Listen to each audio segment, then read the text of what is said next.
자, 안녕하십니까. 철인TV 이재열 코치입니다. 자, 오늘 여기는 제가 살고 있는 제주도가 아니라 원래 살았던 서울 목동에 저희 집에 와 있습니다. 오늘은 제가 직접 운동을 하면서 달리기를 하면서 말씀드리는 게 아니라 앉아서 일단 이론적인 내용, 그리고 제가 생각하는 달리기 이론과 또 여러분들이 생각하는 달리기 이론에 대해서 영상 토론을 좀 하려고 합니다. 뭐 토론 방법은 제 영상을 보시고요. 유튜브 저희 채널에 와서 댓글로 질문해 주셔도 되고, 뭐 여러 가지 방법, 이메일이나 뭐 쪽지로 보내주셔도 좋을 것 같다는 생각이 듭니다. 자, 지금 제 앞에 신발이 한 켤레 놓여 있는데요. 오늘 제가 하고 싶은 얘기는 제 블로그에도 있지만, 제 블로그도 꼭 봐주시기 바라고요. 블로그에도 있지만 그 신발 쿠션에 대해서 좀 얘기를 하고 싶어서 그래요. 달리기를 하면 처음에 이제 초심자들은 이제 달리기를 하러 갈 때 신발부터 고르지 않습니까? 근데 신발을 고를 때 같은 뭐 어떤 클럽에 들어가게 되면 클럽에 이제 먼저 계시던 분들한테 물어보기도 할 거고, 요즘에는 뭐 인터넷으로 많이들 찾아보시고 이제 그 정보를 믿고 이제 신발을 사실 텐데, 예전에도 그랬고 뭐 지금도 그렇지만 대부분 이제 달리기를 처음 하시는 분들은 쿠션이 좋은 신발을 선택을 합니다. 그렇죠? 이제 그렇게 권하시는 분도 많고, 뭐 어디를 찾아봐도 다 쿠션이 좋은 신발, 뭐 그다음에 안정적인 신발, 그런 거, 가벼운 신발, 이런 게 이제 기준이 될 텐데, 제가 드리고 싶은 말씀은 그게 좀 많이 잘못됐다는 것을 말씀드리고 싶어요. 그러니까 이건 제 의견입니다. 제 의견. 제 경험을 통해서, 그리고 경험만 통한 것이 아니라 여러 가지 연구 결과들도 찾아봤고요. 또 저 아닌 더 전문가, 이 달리기나 이 의료, 그다음에 의학, 뭐 생체역학, 뭐 스포츠 의학 이런 쪽에 전문가들이 쓴 칼럼이나 그 논문들을 또 저도 많이 봤거든요. 이제 그런 분들이 얘기하는 것들과 제 얘기가 어느 정도 상통을 해서 내 의견이 틀린 게 아니구나라는 걸 이제 자신감을 얻어서 말씀을 드리는 거예요. 달리기를 하자면 일단은 그 연구 결과에도 있지만 달리기를 하는 사람들의 한 80%가 부상을 경험한다고 합니다. 어느 형태든 뭐 무릎이 많이 아플 수도 있고 발목이 아플 수도 있고, 뭐 많이 아시는 장경인대 증후군, 뭐 슬개골 증후군, 그다음에 뭐 햄스트링을 다칠 수도 있고, 또 하나는 발목 염좌, 아니면은 뭐 족저근막염, 여러 가지가 있죠. 달리기를 하면서 그렇게 많은 부상들을 당하고 사는데, 부상을 겪는데 그게 왜 그러냐 이거죠. 그걸 한번 생각을 해볼 때, 그 많은 분들이 처음에 그리고 지금까지 신고 있는 신발을 잘 생각을 한번 해보자는 겁니다. 저는 제가 처음에 달리기란 거를 이제 시작을 했을 때, 이제 운동으로 이제 그냥 뭐 아이들이 뭐 술래잡기 하면서 뛰어다니고 이런 거 말고 주기적으로 이제 연습을 하는 그런 달리기를 처음 시작했을 때 신었던 신발이, 요즘에도 팔아요. 저 재래시장 가면 그 파란 줄 빨간 줄 삼색 3선인가 4선인가 쳐 있는 그 하얀색 그 빨래판 같은 바닥에 있는 그걸 그때는 런닝화라고 했는데 그 신발로 신었거든요. 잘 미끄러지죠. 흙길에서는 뭐 그 타탄 트랙이나 우레탄에서는 아주 좋지만 아주 얇습니다. 바닥이 아주 얇고 정말로 빨래판 같이 생겼어요. 그 신발을 신고 달리기를 배웠거든요. 그때는 뭐 어리기도 하고 뭐 몸이 유연하기도 하고 어리니까, 그다음에 뭐 가벼우니까 충격도 적었겠죠. 그래서 이런저런 생각 없이 그냥 달리다가 중학교 때쯤 됐을 적에 그때 처음 브랜드 있는 신발을 신었는데, 그때 나이키였나 프로스펙스였나 좀 쿠션이 좋은 신발을 신었었어요. 한번 신어봤죠. 그랬는데 달리기가 너무 불편한 거예요. 쿠션이 좋으면 달리기가 더 좋을 줄 알았는데 너무 불편해. 그리고 그때 처음 정강이가 아프기 시작했습니다. 그 신발을 신고 운동장 몇 바퀴를 뛰었더니 정강이가 아프더라고요. 그래서 정강이가 한번 근육이 뭉쳐서 아픈 건데, 그게 한번 또 뭉치면 금방 안 없어져요. 그렇게 지금 거기 그 부분이 아픈 분들도 많을 거예요. 저한테도 문의가 많이 오는데, 정강이가 너무 아프다, 이거 어떻게 푸냐. 일단 그 치료법부터 말씀드리면, 정강이 근육이 땅땅해져 가지고 아프잖아요.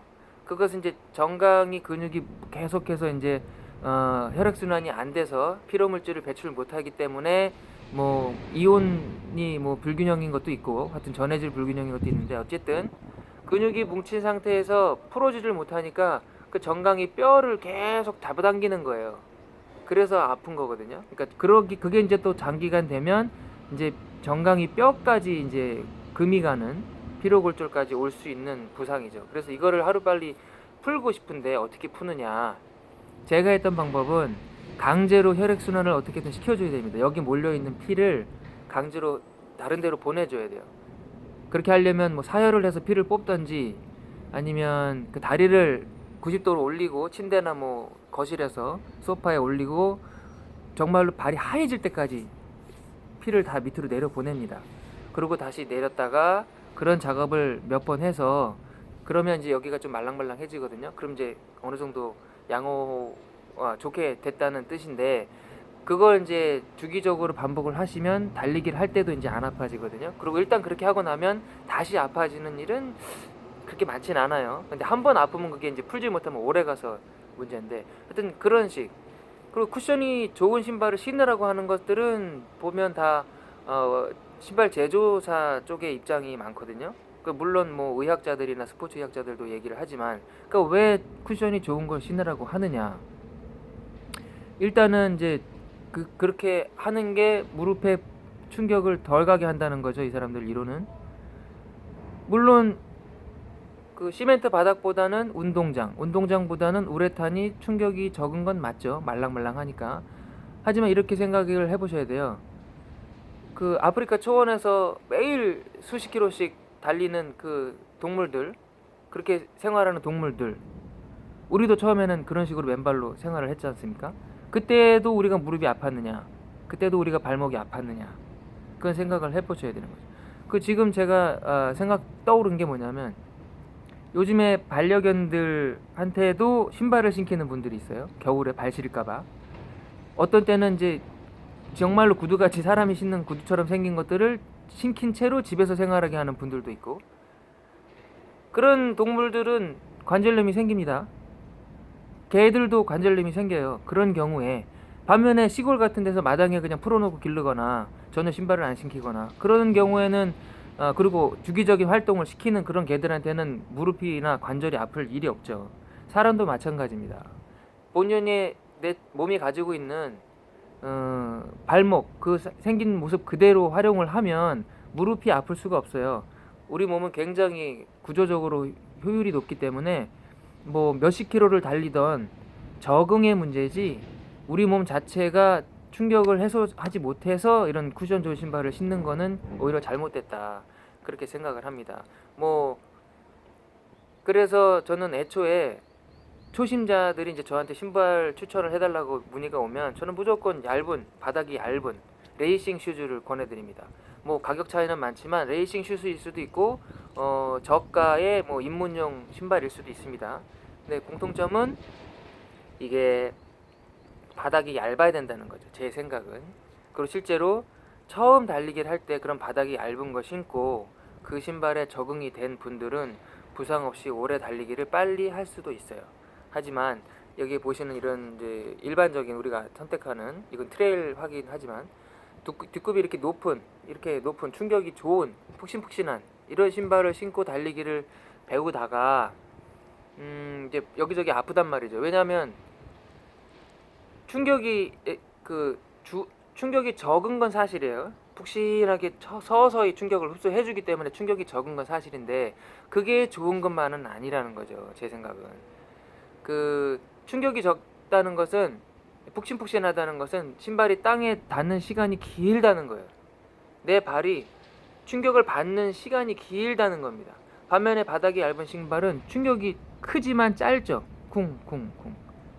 그래서 이 충격을 대신에 내 발을 많이 단련을 시켜서 적응을 해서 효율적으로 착지를 잘 하는 습관만 들이면 쿠션이 큰 신발하고 거의 같은 수준으로 낮게 된다는 거, 충격이 작아진다는 거죠. 거기에 적응을 한다면 어떤 신발이든 다 좋은 거예요. 오히려 쿠션이 좋은 신발을 신으면 더 불편할 수도 있죠. 이건 이렇게 생각하시면 돼요. 우리가 맨발로 짧은 구간을 운동장을 달리는 게 좋으냐, 모래밭을 달리는 게 좋으냐. 모래밭을 달리는 거는 굉장히 힘듭니다. 모래밭을 뭐 몇 킬로씩 달릴 수는 없어요. 너무 힘들기 때문에. 그렇죠? 체력 훈련용으로 모래밭을 달리는데, 그걸 일상적으로 모래밭을 달린다고 생각하시는 게 이제 쿠션 좋은 신발을 신었을 때. 모래밭도 천천히 걸으면 기분 좋죠. 푹신푹신하고. 근데 거길 달려본다고 생각을 해보세요. 얼마나 힘들겠습니까? 그렇죠? 한 100m만 가도 너무 힘들죠. 근데 그거를 계속해서 달린다고 생각을 해보세요. 그러면 어디 무리가 가느냐? 뼈에는 충격이 덜 가지만 근육, 특히 대퇴부, 무릎 주변에, 그리고 종아리 쪽에 근육이 굉장히 힘들죠. 막 펌핑된 것처럼 막 두꺼워질 정도로, 자전거 탄 것처럼. 근데 그건 무슨 뜻이냐? 허벅지 근육이 그렇게 부담을 많이 받으면 어쩔 수 없이 아까 정강이가 아팠던 것처럼 무릎도 계속 근육이 당기고 있게 된다는 거죠. 어느 한계를 넘어가면. 그러니까 무릎뼈를 근육이 계속 당긴 채로 긴장해 있으면 당연히 무릎뼈가 슬개골이 아픈 통증을 느낄 수가 있습니다. 그게 또 심해지면 그게 또 정강이로 가는 거고, 또 발목 쪽에 종아리 근육이 그렇게 뭉쳐 있으면 이제 아킬레스건이 다칠 수도 있는 거고, 그게 심해지면 이제 족저근막염까지 가는 것입니다. 그래서 반면에 이제 딱딱한 바닥이 얇은, 전혀 쿠션이 없는 거는 또 그건 다른 얘기고, 뭐 구두를 신고 뛰면 좋은 것이냐 이제 그런 얘기도 하시는데, 그건 이제 별개의 얘기고, 쿠션이 있지만 최소한의 쿠션을 가지고 있는 바닥이 얇은 운동화를 신었을 때 어떻게 처음 달릴 때 보면은 이제 적응이 안 됐을 때는 충격이 큰 것처럼 느껴지지만 어느 정도까지는 우리 몸이 다 충격을 흡수합니다. 발바닥, 발목, 무릎, 이 고관절, 허리, 목 이런 데까지 충격이 다 전해지면서 흡수를 하기 때문에 처음에는 그게 굉장히 부담스럽고 힘들 수도 있어요. 그리고 부상 위험이 높은 것도 맞습니다. 왜? 충격이 크니까. 대신에 충격을 받는 시간이 짧기 때문에 회복이 또 빨라요. 그리고 그렇게 관절이나 뼈에 충격이 계속 가다 보면 오히려 더 강해집니다. 우리 몸은 뼈도 그 뭐라 그러죠? 뼈 밀도가 작아지는, 골밀도 측정했을 때 골밀도가 이제 작아지는 그런 사람들이 있지 않습니까? 그런 경우에는 운동 부족이 가장 큰 원인인 것도 제가 봤어요. 뭐 식사 습관도 있지만 뼈에는 어느 정도의 충격은 일정하게 가해야 골밀도가 더 좋아집니다. 그런 면에서 달리기를 하라고 하는 거고, 그때 이왕이면 더 얇은 운동화를 신고 달리기를 해서 그 달리기에 이제 좋은 자세를 내 몸이 적응을 하게 되면 그때부터는 이제 오히려 그 얇은 신발이 더 편해지는 거고 내 몸의 기능이 더 살아나기 때문에 좋은 것이죠. 그래서 저는 이제 지속적으로 이렇게 낮은 굽의 신발을 신으라고 계속 권하고 있는데, 이렇게 두꺼운 신발을 신다가 낮은 굽의 신발을 신으면 어쩔 수 없이 좀 아킬레스건이, 종아리 그 부분이 좀 많이 아픕니다. 이렇게 발목이 이렇게 들려있다가 점점 낮아지면 이 부분이 늘어나기 때문에 종아리 근육이 조금씩 늘어나기 때문에 당연히 이제 부담이 생겨서 종아리 통증이 생길 수도 있는데, 무리하지 않고 조금씩 예를 들어서 두꺼운 신발을 신고 뭐 하루에 뭐 1시간을 운동한다 치면 그 1시간 중에 두꺼운 신발을 신고 하던 대로 한 40분, 그리고 20분은 낮은 신발, 아니면 뭐 50분을 두꺼운 신발, 10분을 얇은 신발, 그런 식으로 조금씩 시간을 한 3, 4개월에 걸쳐서 적응을 시켜 나가면 나중에는 그 얇은 운동화가 너무 편하게 느껴질 거예요. 그리고 두꺼운 신발을 신었을 때 단점이 또 뭐냐면, 이렇게 땅을 딛고 나가는 이 움직임에서 바닥이 두꺼우면 어쩔 수 없이 위에 있는 이 발은 움직임이 제한적이 되거든요. 발가락이든 뭐 이렇게 복잡한 여러 가지 뼈가 있는데 이걸 다 움직이지 못한다는 거죠. 그냥 통째로 이렇게 움직인다는 거지. 대신에 바닥이 얇은 걸 신으면 이 모든 조직이, 대부분의 조직이, 발을 싸고 있는 조직이 더 조금이라도 더 많이 움직인다는 겁니다. 옆에 나를 가로막는 뭔가가 없으니까, 이 두꺼운 창이 없으니까 더 많이 움직이게 되는 건 기정사실이고, 그보다 더 나아가서 아예 신발을 안 신고 달린다 그러면 내 발은 더 많이 움직이겠죠. 하지만 그건 이제 실제적으로 이제 바닥이 너무 고르지 못하거나 위험성이 있기 때문에 신발은 신어야 된다. 하지만 되도록 얇은 쿠션, 그것도 처음부터 너무 얇게 가지 말고 조금씩 낮은 굽을 신다가 아예 그 최소한의 그 쿠션만 있는 그런 운동화를 신고 달리기 하는 게 좋을 수 있습니다. 단 그 풀코스 마라톤, 뭐 하프 마라톤도 그렇지만 마라톤 시합을 나갈 때 그동안 나는 충분히 적응해 왔으니까 얇은 굽의 운동화를 신고 나간다. 이거는 체중이 아주 가벼운 분들만 하셔야 돼요. 왜냐면 아스팔트를 달리지 않습니까, 우리가? 아스팔트는 인공적인 그 조건이에요. 그쵸? 사자나 호랑이나 뭐 영양이나 이런 초원에서 뛰놀던 동물들도 아스팔트에서 뛰라 그러면 다칩니다, 관절.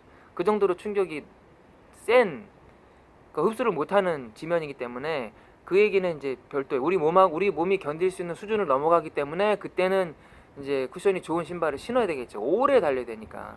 그런 경우에까지 뭐 바닥이 얇은 운동화를 신고 뛰어야 되느냐? 그거는 체중이 아주 가볍거나 아주 숙달된 런너, 엘리트급 선수 이런 경우에는 괜찮다고 할 수 있겠죠. 본인도 그 정도로 달렸는데 괜찮다. 그러면 신어서도 되는 거예요. 하지만 해보지 않았는데 한번 해봐야지 그로 얇은 굽을 신고 풀코스 마라톤을 뛰면 큰일 납니다. 그래서